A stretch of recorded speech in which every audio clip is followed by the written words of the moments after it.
Hello students, मैं प्रवीण कुमार रुक्मिणी प्रकाशन के डीआरडीओ क्वेश्चन गाइड के सेट नंबर 21 के साथ सेट नंबर 21 में जो सामान्य जानकारी के क्वेश्चन, जीएस के जो क्वेश्चंस हैं उसको हम लोग डिस्कस करेंगे।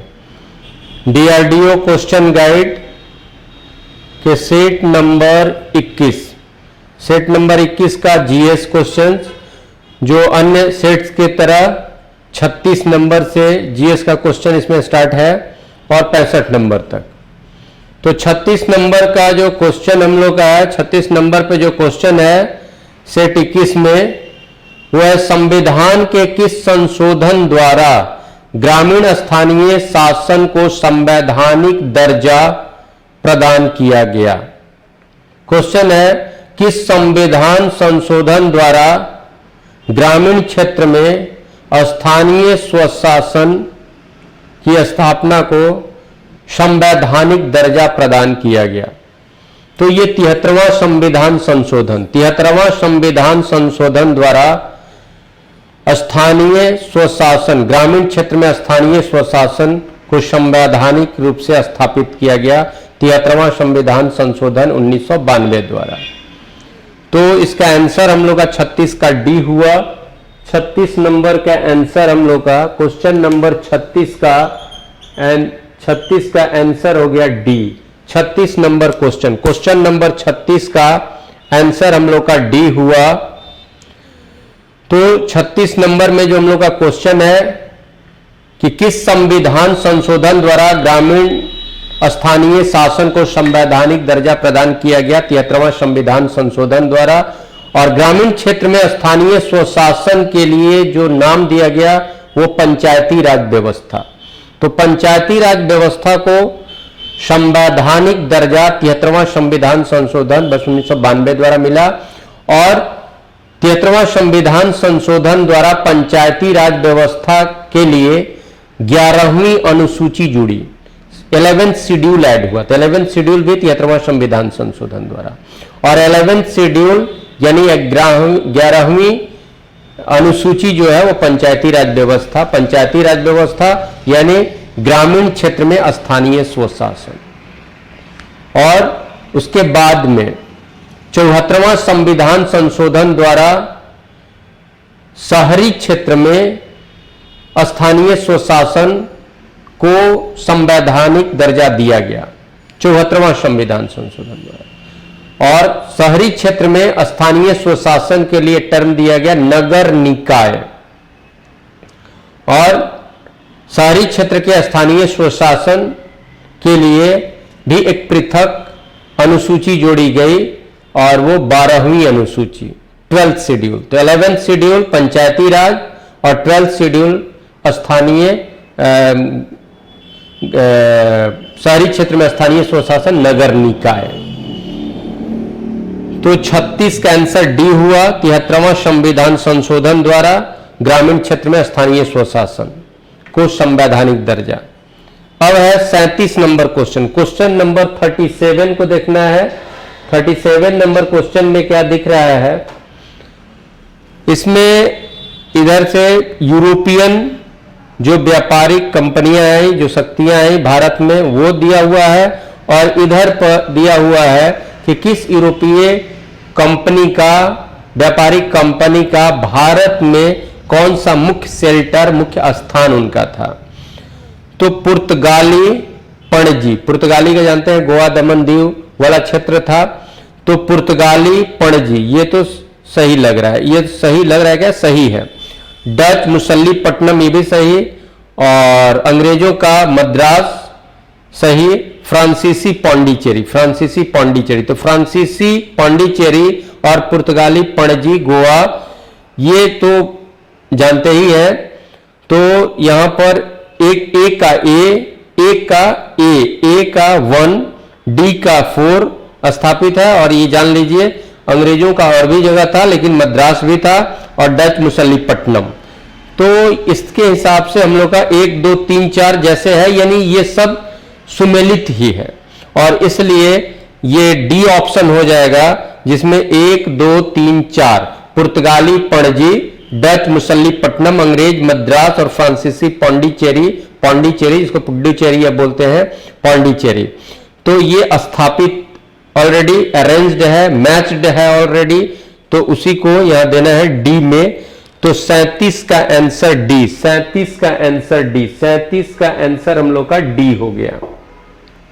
नेक्स्ट क्वेश्चन है 38 नंबर, निम्नांकित में से उस राज्य की पहचान कीजिए जिसमें महिला साक्षरता दर, वोमेन लिटरेसी रेट जो है वो सबसे कम है, उस राज्य की पहचान करनी है। तो नेक्स्ट क्वेश्चन यानी 38 नंबर में है, निम्न में से उस राज्य की पहचान कीजिए जिसमें महिला साक्षरता दर जनगणना 2011 के अनुसार सबसे कम है। तो वो है बिहार, और बिहार में महिला साक्षरता दर सबसे निम्न है और वो 51.5%, 51.5% है महिला साक्षरता बिहार राज्य में। तो 38 का आंसर हो जाएगा ए, 38 का आंसर हो जाएगा ए। और नेक्स्ट 39 नंबर क्वेश्चन, विश्व निमोनिया दिवस किस तिथि को मनाया जाता है? जितने भी दिवस है उसको मंथ वाइज, प्रत्येक मंथ का कौन कौन डे जो है, कौन कौन जो डेट है, किस डे के रूप में स्थापित है, इसका एक लिस्ट बना के याद कीजिए, क्योंकि सेट में एक दो कभी ना कभी क्वेश्चन किसी किसी सेट में या एग्जाम में रहता है। तो 39 विश्व निमोनिया दिवस ये 12 नवंबर है, तो 39 का 12, 39 का आंसर 12 नवंबर जो ऑप्शन सी में है, तो 39 का सी। और 40 नंबर क्वेश्चन है, ओलंपिक खेलों में पदक विजेता को मासिक पेंशन स्वरूप कितनी राशि देने की घोषणा है? यानी ओलंपिक में अगर कोई खिलाड़ी, हमारा खिलाड़ी कोई अगर किसी तरह का पदक हासिल करता है तो उनको पेंशन एक मिलता रहेगा, और वो पेंशन का राशि 10,000 रुपया निर्धारित किया गया है। तो 40 का आंसर डी, 40 का आंसर डी। सब फैक्ट वाला क्वेश्चन है, इसमें कुछ खास डिस्कशन की बात नहीं है। तो 40 का डी, 10,000 रुपया। 41 नंबर क्वेश्चन है, वारावती स्टेडियम किस खेल के लिए प्रसिद्ध है? वारावती स्टेडियम कहां है? ये कटक में है, और कटक का वारावती स्टेडियम क्रिकेट खेल के लिए प्रसिद्ध है। तो 41 का क्रिकेट का एक स्टेडियम कटक में, वारावती स्टेडियम, और 41 का इसलिए हम लोग का क्रिकेट आंसर होगा, और जो क्रिकेट है वो बी पर है, तो 41 का बी। और 42 नंबर क्वेश्चन है, दिलवाड़ा का जैन मंदिर का निर्माण किसने किया था? दिलवाड़ा का जैन मंदिर, दिलवाड़ा माउंट आबू राजस्थान में, दिलवाड़ा का जैन मंदिर का निर्माण किसने किया था? तो दिलवाड़ा के जैन मंदिर का निर्माण विष्णुवर्धन, सेठ मुल्लन सोनी, नरसिंह देव बर्मन, और बी में ऑप्शन है बिमल पाल। तो बिमल पाल के द्वारा ये दिलवाड़ा मंदिर की स्थापना कराई गई थी। और बिमल पाल कोई शासक नहीं थे, ये सोलंकी वंश के राजा चामुंड राय के मंत्री थे। चामुंड राय के मंत्री, सोलंकी वंश के शासक, सोलंकी वंश के शासक चामुंड राय के मंत्री थे बिमल पाल, और उनके द्वारा ये दिलवाड़ा मंदिर जो जैनियों का प्रसिद्ध तीर्थ स्थल है, दिलवाड़ा मंदिर का निर्माण कराया गया था राजस्थान में। तो बी, तो 42 का आंसर बी होगा, 42 का आंसर बी होगा, 42 का आंसर बी, बिमल पाल। तो दिलवाड़ा मंदिर जैन मंदिर लिखा भी हुआ है, तो ऐसे भी पूछता है दिलवाड़ा मंदिर जैन मंदिर कहां पर? राजस्थान में।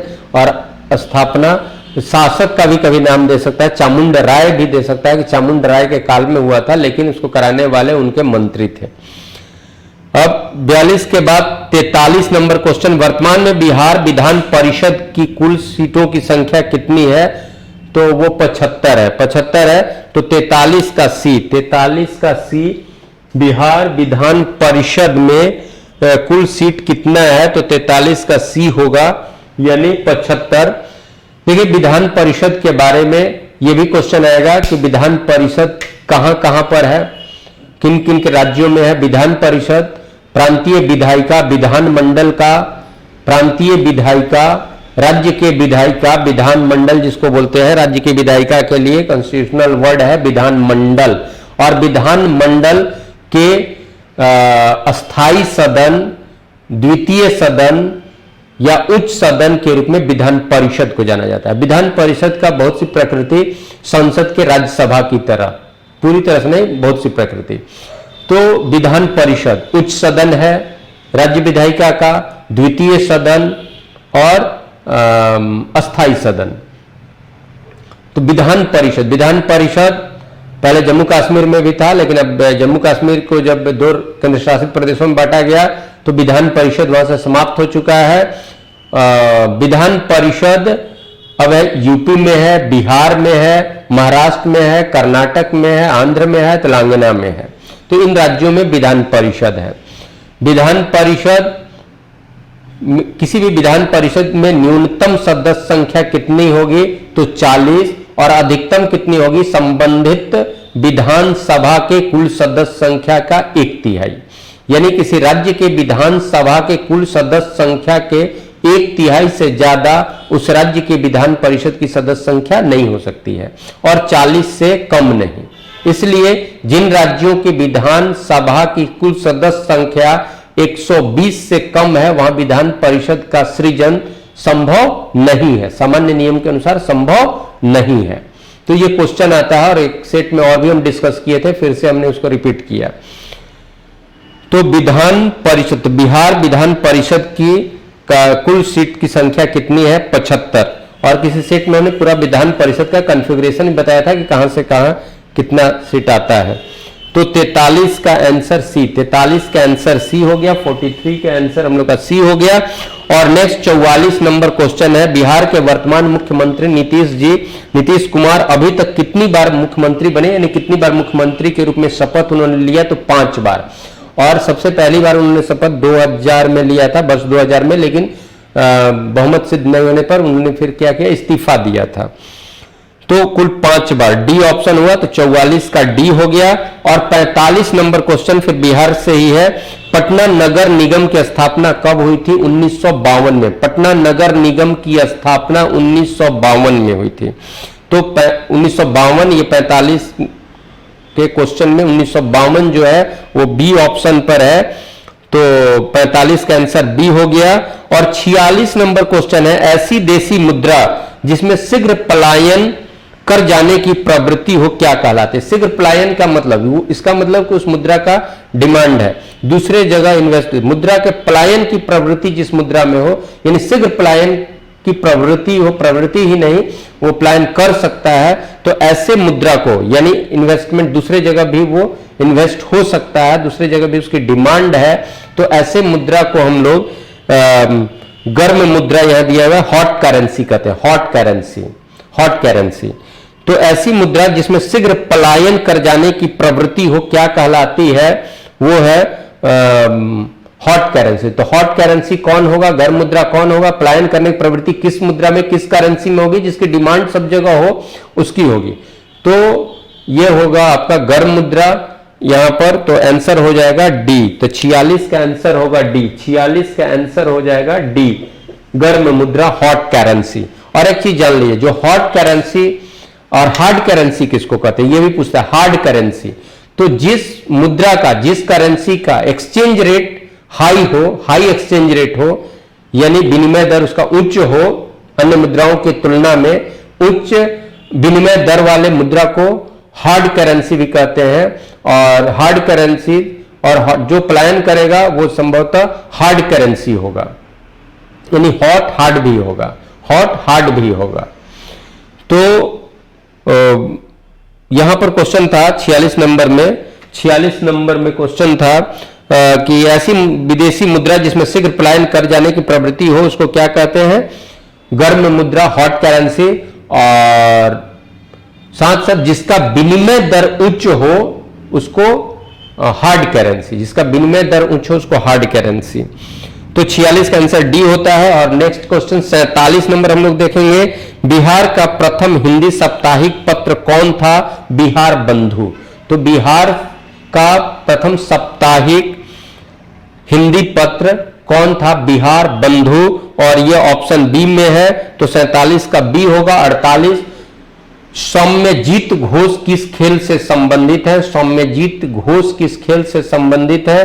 Table tennis. Soumyajit Ghosh table tennis से है, और तो ये डी हो गया। और 49 है goods and service tax, GST pass करने वाला दूसरा राज्य कौन हुआ? तो पहला राज्य असम था, दूसरा बिहार, दूसरा राज्य बिहार। जीएसटी पास करने वाला, GST goods and service tax. GST क्या है? जीएसटी इनडायरेक्ट टैक्स को एक इंटीग्रेटेड टैक्स किया गया, इनडायरेक्ट टैक्स को एक इंटीग्रेटेड टैक्स किया गया, तो गुड्स एंड सर्विस टैक्स। तो ये इनडायरेक्ट टैक्स है। तो जिस भी प्रोडक्ट पर टेंजिबल प्रोडक्ट जिसको मूर्त उत्पाद कहेंगे, टेंजिबल प्रोडक्ट उसको कहते हैं जिसका फिजिकल अपीयरेंस हो। तो टेंजिबल प्रोडक्ट के प्रोडक्शन पर जो ड्यूटी इंपोज होता है, जो टैक्स इंपोज होता है, उसको एक्साइज ड्यूटी कहते हैं। एक्साइज ड्यूटी, और वही एक्साइज ड्यूटी गुड्स टैक्स हुआ। और जब इंटेंजिबल प्रोडक्ट हो, यानी जिसका फिजिकल अपीयरेंस नहीं हो, अमूर्त उत्पाद हो, उसके प्रोडक्शन पर जो टैक्स होता है उसको सर्विस टैक्स कहते हैं। जैसे मेडिकल सर्विस हो गया, टूरिज्म हो गया, टीचिंग हो गया, तो ये सब जो भी सर्विस पर जो टैक्स, तो उसको सर्विस टैक्स। तो सर्विस टैक्स में क्या होता है? इंटेंजिबल प्रोडक्ट, उसका प्रोडक्ट का, उसके उस इकोनॉमिक एक्टिविटी का जो फाइनल आउटपुट होता है, उसका कोई फिजिकल अपीयरेंस नहीं होता है। तो वैसी इकोनॉमिक एक्टिविटी जिसका फाइनल आउटपुट का फिजिकल अपीयरेंस नहीं हो, यानी जिसके आउटपुट को जिसके उत्पाद को देखा नहीं जा सके, छुआ नहीं जा सके, which cannot be touched, which cannot be seen, तो उसको हम लोग इंटेंजिबल प्रोडक्ट। तो इंटेंजिबल प्रोडक्ट के प्रोडक्शन पर जो है वो सर्विस टैक्स होता है, सर्विस टैक्स होगा। तो ये दोनों इनडायरेक्ट टैक्स है, एक्साइज ड्यूटी और सर्विस टैक्स भी। तो excise duty, goods and service tax, वही हुआ गुड्स एंड सर्विस टैक्स। तो गुड्स एंड सर्विस टैक्स यानी जो taxes, indirect taxes state government भी लेती थी, उसको स्टेट जीएसटी करके लाया गया है।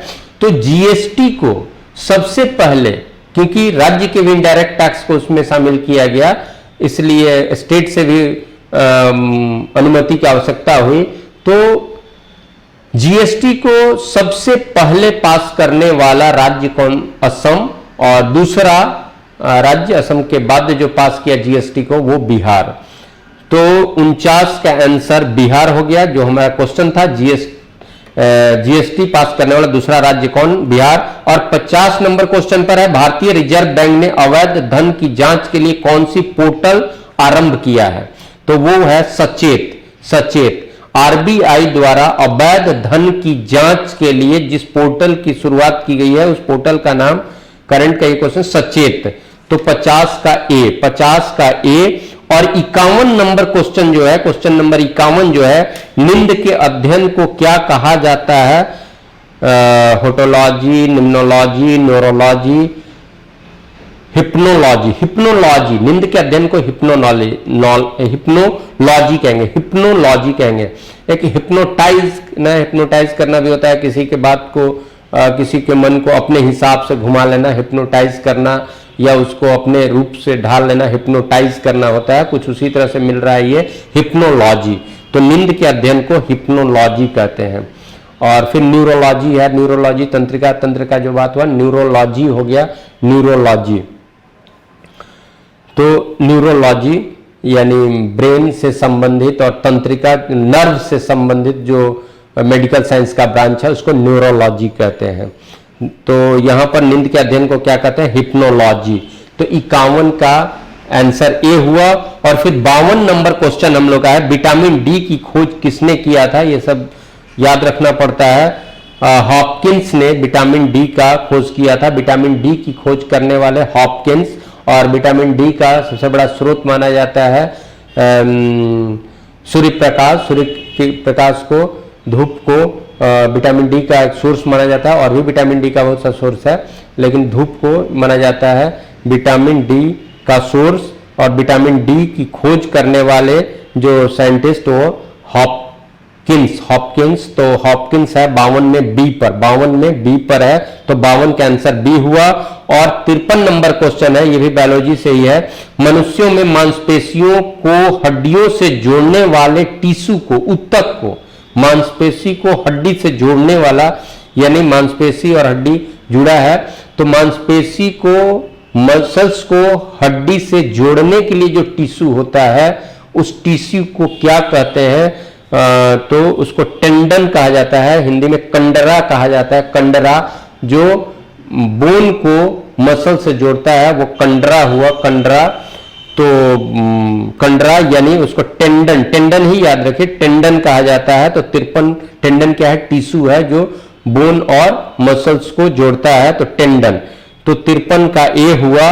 और 54 नंबर क्वेश्चन है, निम्नांकित में से कौन सा खाद्य वहित रोग नहीं है? नहीं, भोजन से, फूड से जो ट्रांसमिट नहीं होता, ये नहीं कि भोजन से एक जगह से दूसरे जगह पहुंच रहा है या भोजन के कारण हो रहा है, वो इसमें कौन सा रोग है? हैजा, यकृत शोथ, अम्लता, ये सब कहीं ना कहीं भोजन से, कहीं ना कहीं ये भोजन के कारण ही होता है, भोजन, दूषित भोजन के कारण ये होता है। लेकिन इन्फ्लुएंजा ये भोजन से के कारण नहीं होता है, इन्फ्लुएंजा तो वायरल है। तो 54 का आंसर सी हो गया, इन्फ्लुएंजा, इन्फ्लुएंजा। तो 54 का आंसर सी हो गया। जो इसमें चुनना था कौन सा खाद्य वहित रोग नहीं है, तो इन्फ्लुएंजा, तो 54 का आंसर सी होगा।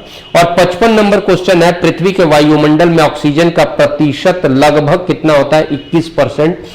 तो पृथ्वी के वायुमंडल में ऑक्सीजन का प्रतिशत लगभग कितना होगा? 21%। सबसे अधिक कौन सा वायुमंडल में? हमारा वायु क्या है? गैसों का मिश्रण है। वायु क्या है? मिक्सचर ऑफ गैसेस है। और इसमें सबसे, माने हमारे वायुमंडल में, पृथ्वी के वायुमंडल में सबसे अधिक कौन सी गैस है? तो नाइट्रोजन। आपको मालूम है, बचपन से आप जानते हैं नाइट्रोजन। और नाइट्रोजन 78% और ऑक्सीजन 21%। तो 78 और 21 को जब हम लोग जोड़ते हैं तो ये 99% हो गया। तो 1% में ही अन्य गैस है, 1% में ही अन्य गैस है, चाहे उसमें महत्वपूर्ण कार्बन डाइऑक्साइड हो जाएगा, और तो 1% में अन्य गैस है। तो लगभग 78% नाइट्रोजन, लगभग 21% ऑक्सीजन। तो ये हम लोग का क्वेश्चन था कि पृथ्वी के वायुमंडल में ऑक्सीजन का प्रतिशत क्या है? तो 21%, 21%। देखिए वायुमंडल का जहां तक बात आया, तो वायुमंडल पे और भी बात जो होगी, ये तो हो गया कि वायुमंडल का कॉन्फ़िगरेशन, कि वायुमंडल में कौन ज्यादा है कौन कम है। पृथ्वी के चारों तरफ गैसों का एक आवरण है, गैसीय मिक्सचर का एक आवरण है, यानी वायु का आवरण है। और ये आवरण पृथ्वी के गुरुत्वाकर्षण के कारण पृथ्वी के चारों तरफ है। तो इसमें ये जो भारी गैस है, कंपैरेटिवली उसमें जो भी भारी गैस है वो नीचे की तरफ, हल्की गैस है ऊपर की तरफ। फिर वायुमंडल के लेयर्स की बात होगी, वायुमंडल में कौन कौन लेयर है?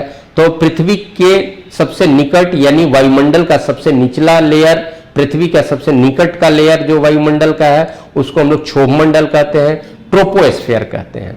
तो ज्यादा पृथ्वी वायुमंडल का घनत्व तो ज्यादा कहां? ट्रोपोस्फेयर में। फिर ऊपर में जाएंगे तो समताप मंडल, फिर आयन मंडल, फिर वायुमंडल। क्योंकि ओजोन को भी अलग किया जाता है, लेकिन वो समताप मंडल का ही पार्ट है, ओजोन बेल्ट, ओजोन बेल्ट।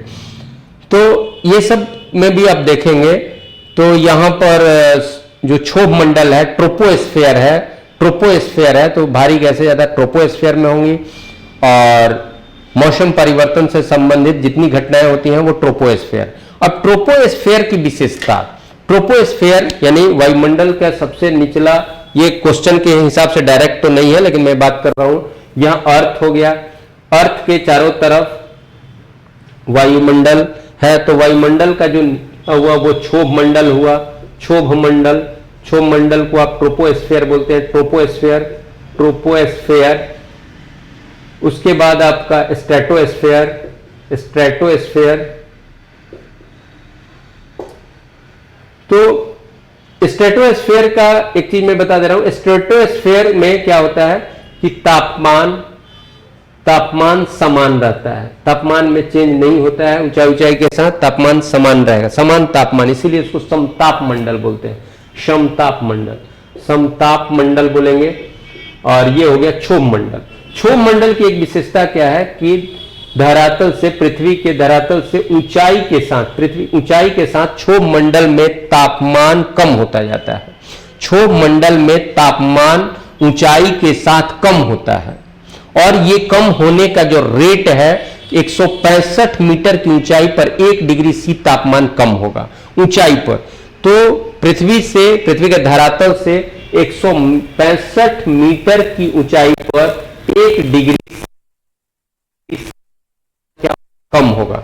तो 165 मीटर की ऊंचाई पर, प्रति 165 मीटर की ऊंचाई पर 1 डिग्री सी तापमान क्या होगा, कम होगा। और इस रेट को ही टेम्परेचर लैप्स रेट कहते हैं। इसको क्या कहते हैं, टेम्परेचर लैप्स रेट, ताप ह्रास दर, ताप ह्रास दर। तो याद रखिएगा ये क्वेश्चन पूछता है ताप ह्रास दर वायुमंडल के किस मंडल यानी किस परत की विशेषता है। तो ताप ह्रास दर क्षोभ मंडल की विशेषता है और ऊंचाई के साथ तापमान कम होता है।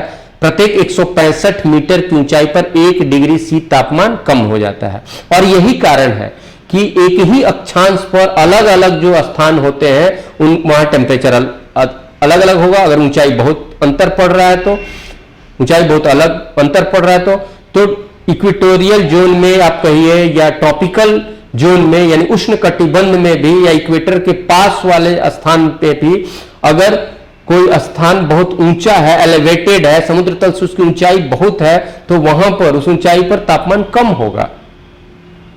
और ऐसे तापमान दो चीज पर डिपेंड करेगा।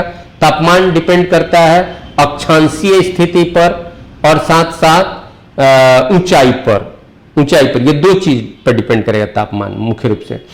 तो यहां पर मैं बताया, और ये ताप ह्रास दर जो है ये मुख्य रूप से एक फैक्टर है क्षोभ मंडल में क्षोभ मंडल में जलवायु से संबंधित, मौसम से संबंधित परिवर्तन के लिए। डे टू डे जो चेंज होता है उसको मौसम कहते हैं। डे टू डे का जो स्थिति रहता है उसको मौसम कहते हैं। और एक लंबे समय तक के मौसम के एवरेज से उस स्थान का क्लाइमेट, जलवायु बोला जाता है। तो यहां पर बात हो रही थी पृथ्वी के वायुमंडल में ऑक्सीजन का प्रतिशत लगभग कितना है, तो हम लोग 21%। तो बी ऑप्शन हो जाएगा। 55 का हम लोग का आंसर हो जाएगा बी। 55 का आंसर बी हो जाएगा। 56 नंबर, आनुवंशिकी के संदर्भ में डीएनए का अर्थ यानी डीएनए का फुल फॉर्म यहां पूछ रहा है। तो डीऑक्सीराइबोन्यूक्लिक एसिड, डीऑक्सीराइबोन्यूक्लिक एसिड यानी ये डीएनए का फुल फॉर्म आपका जो है, जेनेटिक में डीएनए का फुल फॉर्म जो है वो 56 नंबर क्वेश्चन पर डी पर दिया हुआ है। डीऑक्सीराइबोन्यूक्लिक एसिड, डीऑक्सीराइबोन्यूक्लिक एसिड जो डी में है।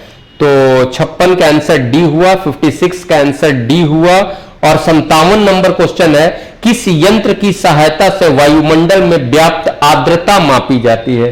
किस, यहां पर क्वेश्चन हम लोग का है कि किस यंत्र की सहायता से वायुमंडल में आर्द्रता मापी जाती है। आर्द्रता यानी ह्यूमिडिटी। ह्यूमिडिटी का मतलब होता है कि वायुमंडल में जलवाष्प की मात्रा कितनी है, वायुमंडल में जलवाष्प की मात्रा कितनी है, इससे ह्यूमिडिटी डिसाइड होता है। तो वायुमंडल में जलवाष्प की मात्रा कितनी है, इससे ह्यूमिडिटी डिसाइड होता है। उसमें हम लोग बात करेंगे। यहां पर पहले क्वेश्चन का आंसर देखें, क्या क्वेश्चन है, किस यंत्र की सहायता से वायुमंडल में व्याप्त आर्द्रता ह्यूमिडिटी मापी जाती है। तो हाइग्रोमीटर। तो 57 का आंसर ए हो गया। 57 का आंसर ए हुआ हाइग्रोमीटर। हाइग्रोमीटर से आर्द्रता मापी जाती है। और ऑप्शन क्या है, हाइड्रोमीटर। तो हाइड्रोमीटर से द्रव का अपेक्षिक घनत्व मापा जाता है। और एक क्या है, ग्रेवोमीटर। तो ग्रेवोमीटर से ये होता है कि पानी के सतह पर जो तेलीय चीज है या तेल की स्थिति क्या है ये माप करने के लिए एक आपके पास डिवाइस है, ग्रेवोमीटर। और डेंसिटी मीटर जो है वो घनत्व का है। तो हाइग्रोमीटर द्रव के अपेक्षिक घनत्व का है, डेंसिटी मीटर घनत्व का है, ग्रेवोमीटर पानी की सतह पर जो तेल की स्थिति उपस्थिति की मात्रा मापने के लिए ग्रेवोमीटर। और हाइग्रोमीटर क्या है, वायुमंडल में व्याप्त आर्द्रता मापने के लिए हाइग्रोमीटर। तो 57 का आंसर हम लोग का ए है। ये हमने कहा कि आर्द्रता, जैसे हम ये हो रहा है कि वायुमंडल से संबंधित क्वेश्चंस जो कॉन्सेप्चुअल क्वेश्चन है, ये सब क्वेश्चन पूछता है। उसमें बहुत सी बातें हैं कि कहां पर क्षोभमंडल का विस्तार ज्यादा है, कहां पर कम है, बहुत सी बातें हैं। उसी तरह से आप आर्द्रता में आप आते हैं, तो आर्द्रता में आर्द्रता क्या है? तो भाई वायु में कितना जलवाष्प की मात्रा कितनी उपस्थित है, इसके हिसाब से आर्द्रता। ज्यादा है तो ज्यादा आर्द्र वायु है, कम है तो कम आर्द्र वायु है, यानी शुष्क वायु है। तो आर्द्रता, अब देखिएगा कि टेम्परेचर अगर बढ़ेगा, किसी भी वायु में तापमान बढ़ने पर आर्द्रता यानी जलवाष्प धारण करने की क्षमता बढ़ती है। तापमान बढ़ने पर वायु द्वारा जलवाष्प धारण करने की क्षमता बढ़ती है। तो किसी तापमान पर प्रति घन वायु में मैक्सिमम तापमान कितना हो सकता है, और उसी तापमान पर किसी स्थान पर किसी तापमान पर प्रति घन वायु में जलवाष्प कितना उपस्थित है। तो प्रति घन वायु में जलवाष्प कितना उपस्थित है और प्रति घन वायु में अधिकतम जलवाष्प कितना हो सकता है, इस रेशियो से रिलेटिव ह्यूमिडिटी निकलता है। तो रिलेटिव ह्यूमिडिटी पूछता है, तो रिलेटिव ह्यूमिडिटी निकालने के लिए क्या है, तो किसी निश्चित ताप पर, क्योंकि अलग अलग ताप पर वायु द्वारा जलवाष्प धारण करने की क्षमता अलग अलग होगी। तो निश्चित ताप पर, यह रिलेशन किसी निश्चित ताप पर, तो निश्चित ताप पर प्रति घन वायु में ये रिलेटिव ह्यूमिडिटी में रिलेशन मिल रहा है। प्रति घन वायु में उपस्थित जलवाष्प, प्रति घन वायु में उपस्थित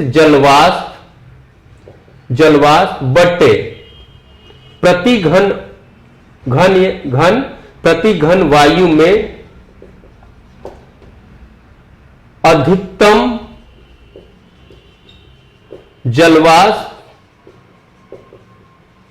धारण करने की क्षमता, जलवाष्प धारण करने की क्षमता। तो जो maximum capacity to hold water vapour per cubic metre, तो वो जो है वो, और कितना है और कितना अधिकतम हो सकता है, इस रिलेशन से रिलेटिव ह्यूमिडिटी निकलता है, आपेक्षिक आर्द्रता निकलेगा। और उसको प्रेजेंट किया जाता है परसेंटेज में, या 100 से अगर हम गुना कर दे तो परसेंटेज में होगा। मान लेते हैं कि अगर 50 यूनिट मैक्सिमम हो सकता है, 25 यूनिट है, तो कितना है वो, तो 50% ह्यूमिडिटी है। इसलिए ह्यूमिडिटी जो एक्सप्रेस किया जाता है न्यूज में, जो हम लोग ह्यूमिडिटी एक्सप्रेस देते हैं, वो रिलेटिव ह्यूमिडिटी है।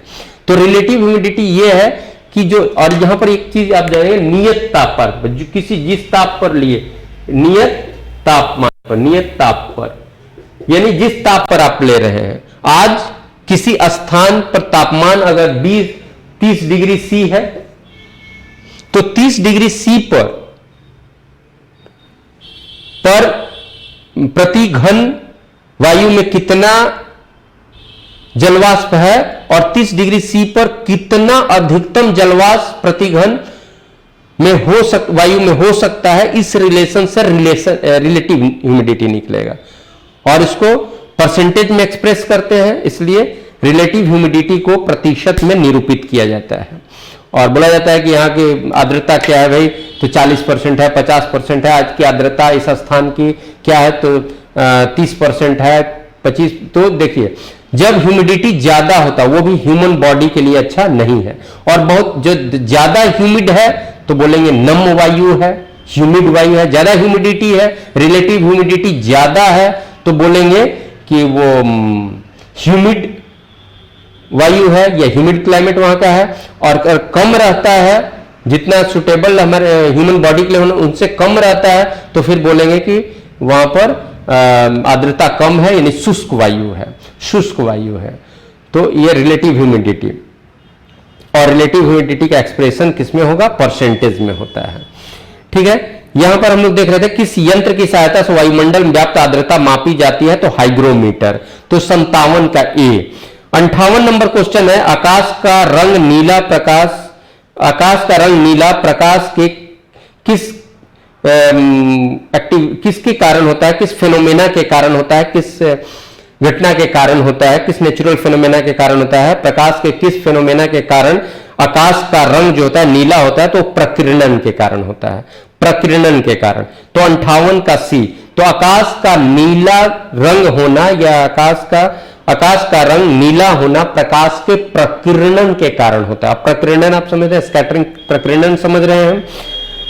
अपवर्तन, परावर्तन, तो परावर्तन हो गया रिफ्लेक्शन, अपवर्तन हो गया रिफ्रैक्शन।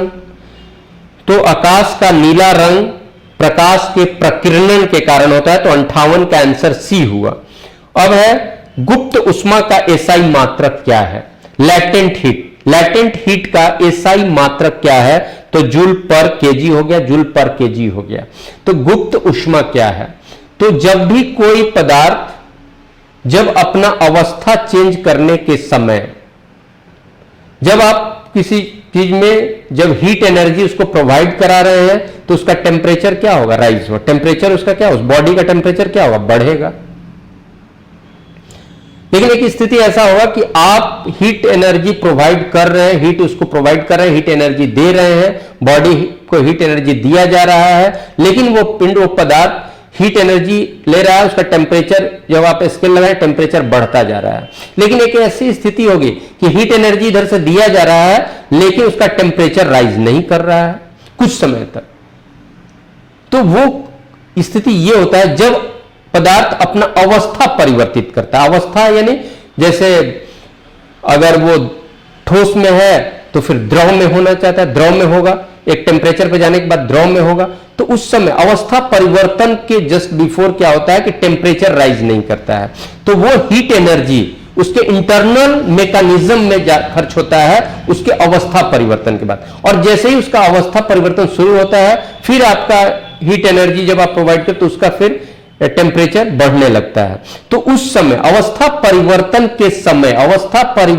के समय जो उष्मा ऊर्जा अवस्था परिवर्तन के क्रिया में उसको खर्च होता है, उसी को हम लोग कहते हैं गुप्त उष्मा, लैटेंट हीट।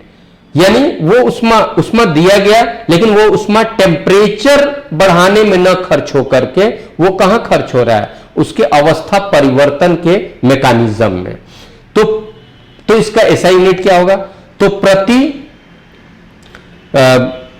प्रति उसका जो किलोग्राम में, प्रति किलोग्राम में 1 किलोग्राम के अवस्था, किसी वस्तु के 1 किलोग्राम यूनिट मास की अवस्था परिवर्तन के समय जितना हीट एनर्जी उसके द्वारा कंज्यूम कर लिया जाता है बिना टेम्परेचर राइज कराए हुए, तो उसको हम लोग कहते हैं उसका उष्मा, गुप्त उष्मा। तो इसलिए जूल पर केजी, इसका ऐसा यूनिट होगा जूल पर केजी।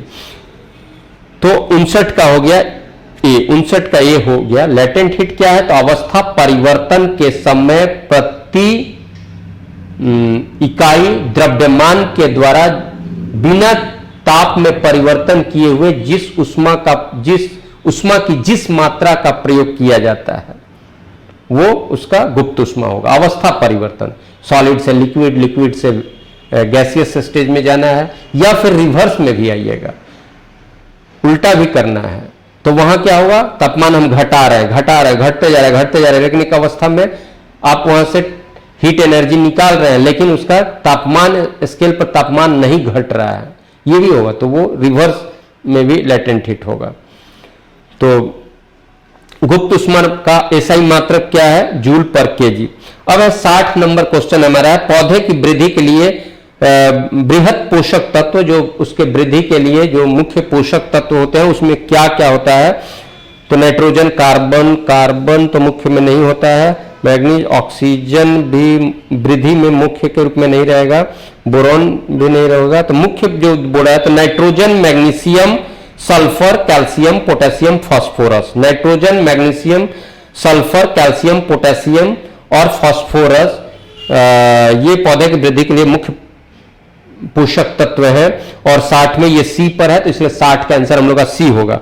61 नंबर क्वेश्चन, 20 नवंबर से 28 नवंबर 2019 के दौरान गोवा में जो 50वां भारतीय अंतर्राष्ट्रीय फिल्म महोत्सव 2019 में हुआ, महोत्सव 2019 में पार्टनर देश के रूप में किस देश को शामिल किया गया है? रूस को शामिल किया गया था। रूस को शामिल किया गया था। यहां पर यह भी याद करना है कि हम अभी 50वां कौन सा अंतर्राष्ट्रीय फिल्म महोत्सव, भारतीय अंतर्राष्ट्रीय फिल्म महोत्सव कौन सा, ये क्रम क्या है? तो 50वां जो दिया हुआ है, तो ये भी हमारा एक इंफॉर्मेशन हुआ। कहां पर हुआ? गोवा में। और इसमें पार्टनर कंट्री कौन था? किस कंट्री को भी इसमें शामिल किया गया? तो पार्टनर कंट्री इसमें कौन था?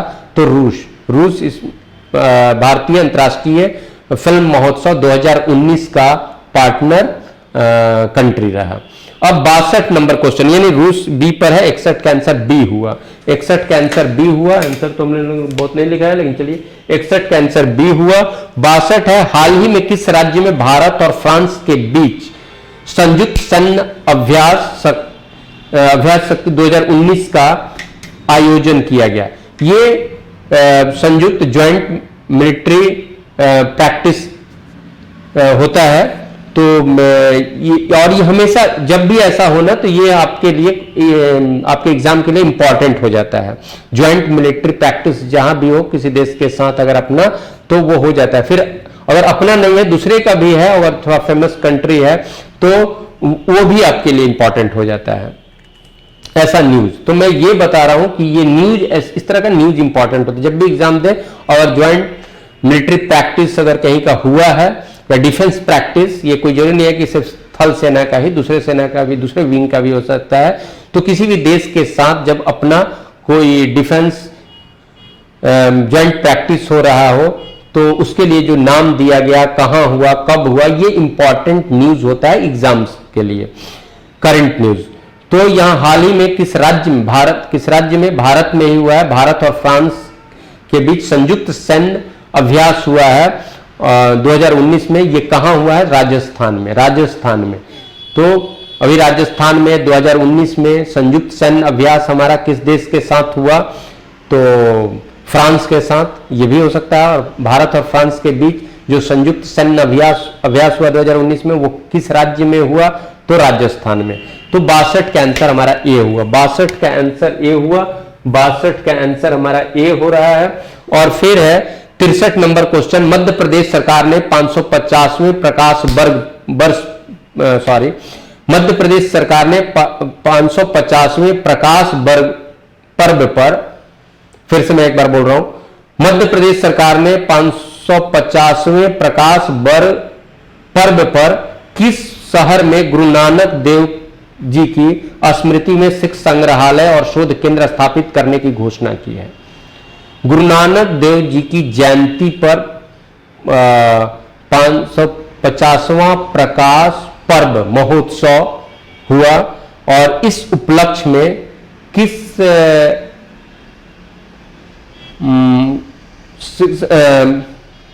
इस उपलक्ष्य में गुरु नानक देव जी की स्मृति में सिख संग्रहालय और शोध केंद्र स्थापित करने के लिए मध्य प्रदेश सरकार ने घोषणा की है। तो किस शहर में यह संग्रहालय स्थापित होगी? फिर से इस क्वेश्चन को हम लोग बात करें। गुरु नानक देव जी की जयंती, जो सिख धर्म के संस्थापक गुरु नानक देव, सिख धर्म के संस्थापक गुरु नानक देव, और सिख धर्म के संस्थापक, सिख धर्म के पहले गुरु, सिख धर्म में 10 गुरु परंपरा हुआ है। जो प्रथम हुए गुरु नानक जी, और 10वें जो हुए गुरु गोविंद सिंह। गुरु नानक देव जी का जन्म 1469 ईस्वी में तालवंडी में हुआ था गुरु नानक देव जी का। तो उनका जयंती पर्व हो रहा है 550वां। तो 1469 550 अगर हम लोग जोड़ते हैं तो 9 9 6 5 11 5 9 10 2019 हो रहा है, एग्जैक्ट 2019 हो रहा है उनके जन्म पर 550वां, यानी सिख धर्म के संस्थापक गुरु नानक देव जी का 550वां जयंती समारोह हुआ इस बार 2019 में। तो इस अवसर पर, इस शुभ अवसर पर मध्य प्रदेश सरकार ने सिख धर्म से संबंधित एक संग्रहालय स्थापित करने का घोषणा किया है। संग्रहालय और साथ साथ शोध केंद्र यानी इनकी फिलॉसफी पर बात होगी, इनके फिलॉसफी पर और चर्चा, इनके फिलॉसफी पर रिसर्च। तो ऐसा शोध केंद्र का मध्य प्रदेश सरकार ने घोषणा किया। तो वो शोध केंद्र मध्य प्रदेश के किस शहर में स्थापित करने की घोषणा हुई है, वो जो संग्रहालय किस शहर में स्थापित करने की घोषणा हुई है, ये हम लोग का क्वेश्चन है, ये करंट का। तो ये है जबलपुर। तो 63 का आंसर जबलपुर यानी डी। 63 का आंसर डी हो रहा है, 63 का आंसर डी हो रहा है। फिर नेक्स्ट क्वेश्चन हम लोग का 64 नंबर है। ब्रह्मपुत्र नदी को केंद्र में रखकर लिखी गई पुस्तक the unquiet river a biography of the Brahmaputra के लेखक कौन है? तो ये अरूप ज्योति सैकिया है। अरूप ज्योति सैकिया के द्वारा the unquiet river a biography of the Brahmaputra पुस्तक लिखी गई है। इसके राइटर है अरूप ज्योति सैकिया। तो 64 का आंसर हम लोग का सी हो रहा है, 64 का आंसर सी हो रहा है। और 65 नंबर क्वेश्चन है, निम्नांकित में से किस गोल्फर ने, गोल्फ खेलने वाले गोल्फर, तो गोल्फ खेल आप समझ रहे हैं, जो एक स्टिक होता है जिससे बॉल को मारना होता है और कहीं पर उसको ड्रॉप कराना होता है किसी होल में।